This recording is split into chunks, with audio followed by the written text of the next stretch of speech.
এগুলো কি বলুন তো? সাদা তিল। এই তিলগুলো দিয়েই আমি এখন বরফি তৈরি করব। আর তিলটা জানেন তো খুব উপকারী। এটায় প্রচুর পরিমাণে ক্যালসিয়াম আছে। আর এই তিলটা আমি বেশ ভালো করে কড়াইতে দিয়ে ভেজে নিচ্ছি। আর একটা সুন্দর গন্ধ বেরোলে তিলটা আলাদা করে রেখে দিলাম। দিয়ে এবার কড়াইতে পরিমাণ মতো গুড় দিয়ে দিলাম।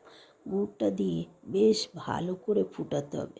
গুড়টা দেখতে হবে হাতে যখন একটা তার মতো তৈরি হবে, তখন ওই ভেজে রাখা তিলটা দিয়ে দিতে হবে। দিয়ে বেশ অল্প একটু নাড়াচাড়া করে নিয়ে আগের থেকে একটা থালায় ঢেলে দিলাম। আর বরফি আকারে এগুলো কি বলুন তো? সাদা তিল। এই তিলগুলো দিয়েই আমি এখন বরফি তৈরি করব। আর তিলটা জানেন তো খুব উপকারী। এটায় প্রচুর পরিমাণে ক্যালসিয়াম আছে। আর এই তিলটা আমি বেশ ভালো করে কড়াইতে দিয়ে ভেজে নিচ্ছি। আর একটা সুন্দর গন্ধ বেরোলে তিলটা আলাদা করে রেখে দিলাম। দিয়ে এবার কড়াইতে পরিমাণ মতো গুড় দিয়ে দিলাম। গুড়টা দিয়ে বেশ ভালো করে ফুটাতে হবে।